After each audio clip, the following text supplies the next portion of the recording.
में आमने सामने आए चंद्रशेखर आजाद और सीएम योगी। भीड़ में तोड़े रिकॉर्ड, हर साजिश नाकाम, नजारा देख विरोधी हैरान। नीले आसमान के नीचे बाबा साहेब के झंडों से ढका पूरा आगरा। चंद्रशेखर आजाद की रैली के पोस्टर फाड़े गए, उनकी रैली की जगह बदल दी गई।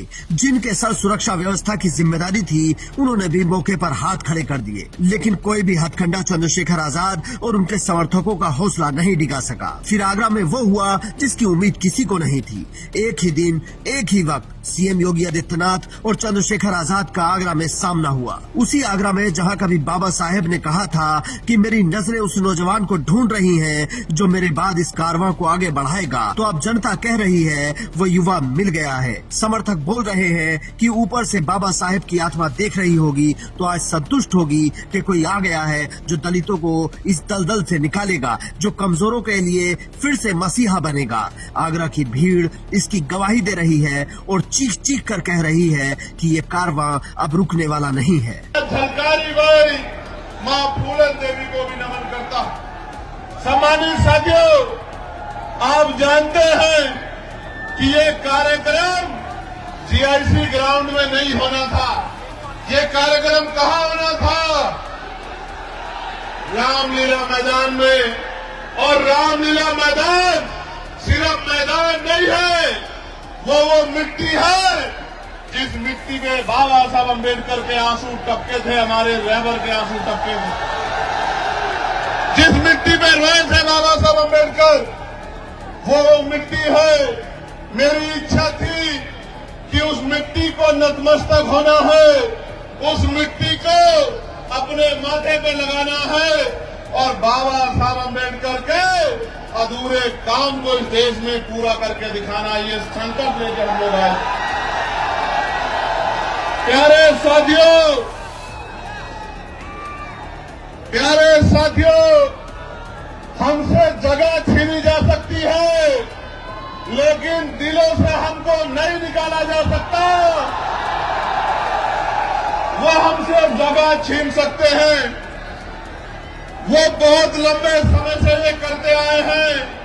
वो हमसे आज जगह छीन सकते हैं, लेकिन आपके दिलों से हमें। जिस शहर में मुख्यमंत्री थे, उसी शहर में चंद्रशेखर आजाद ने रोड जाम कर दिए। आजाद भारत के इतिहास में पहली बार हुआ कि किसी राजनीतिक दल ने जीआईसी मैदान भर दिया और लोग फिर भी बाहर खड़े रह गए। तो उन्होंने आसपास के घरों की छतों पर चढ़कर चंद्रशेखर आजाद को सुना। उन्होंने भी जोश से भरकर कहा कि हमारा राज आने पर बहन बेटी की तरफ आंख उठाकर देखने वाले को एक नहीं 2 गोलियों का सामना करना होगा। आपके आंसू पोंछने का काम, आपकी जेब को मजबूत करने का काम, आपको सपने पूरे करने का अधिकार आजाद समाज पार्टी आपको 1 साल के अंदर अवसर बना के देगी। प्यारे साथियों, आज कानून व्यवस्था का क्या हाल है? आज कानून व्यवस्था का हाल खराब है। जुल्म जाति अन्याय अत्याचार हो रहा है, बहन बेटियों की इज्जतें लुट रही है। मैं आपको संकल्प करके कहता हूं, अगर कोई अपराधी किसी बच्ची की तरफ आंख उठा लेगा, तो मुख्यमंत्री तो भी कह रहे थे, मैंने मेरठ में भी पूछा था कि हर चौराहे पे यमराज खड़े हैं, यमराज ना खड़े हों, लेकिन पुलिस को इतनी शक्ति दी जाएगी कि किसी गुंडे की हिम्मत नहीं होगी बहन बेटियों की तरफ आंख उठा ले। और अगर उठाएगा, अगर कोई गुंडा उठाएगा, तो आज की पुलिस तो 1 गोली मारती है, 2 गोली मार के उसको जो है पूरी जिंदगी के लिए इस लायक नहीं छोड़ेंगे कि वो किसी बहन बेटी की तरफ आंख उठा के देखने का काम करे। जब मैं ये बात कह रहा हूं, तो मीडिया के लोग मेरी आलोचना करेंगे अपने दफ्तरों में बैठ के कि चंद्रशेखर आजाद कह रहे हैं कि 2 गोली लगवा देंगे। लेकिन मैं कह रहा हूं, बाबा साहब अम्बेडकर ने कानून मंत्री। चंद्रशेखर आजाद आगरा में जिस जोश में नजर आ रहे थे, वो अपने आप में देखने लायक था। उन्होंने यहाँ सीएम योगी के साथ साथ पीएम मोदी को भी निशाने पर लिया। कानून मंत्री पद से इस्तीफा दे दिया था बहन बेटियों को हक अधिकार दिलाने के लिए। इन बहन बेटियों की सम्मान के लिए 1 नहीं 2 गोली तो दरिंदे को लगनी चाहिए, जो बहन बेटियों की तरफ आंख उठाने का काम करे। लगनी चाहिए। प्यारे साथियों, आज महंगाई ने कमर तोड़ दी है। मेरे आज भी याद है 2004-05 में सोना 10,000 रुपए हुआ करता था। आज कितना है? 1,54,000 रुपए।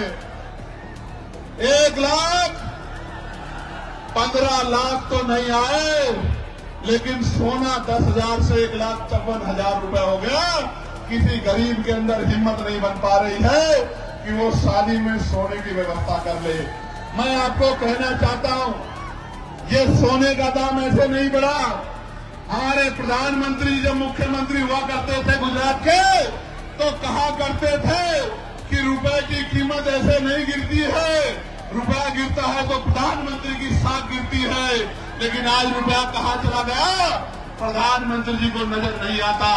मैं आपको कहना चाहता हूं, अमीरों की तिजोरियों में चंद्रशेखर आजाद की रैली में आई ये भीड़ आपको किस ओर इशारा कर रही है? क्या ये भीड़ देखकर विरोधियों के पैर नहीं कांपेंगे? शायद इसीलिए रैली को रोकने की इतनी कोशिशें हो रही थी। लेकिन रैली हुई और कैसी हुई ये आप बताएंगे। कमेंट बॉक्स में जाइए और बताइए कि इस रैली को आप 10 में से कितने नंबर देंगे।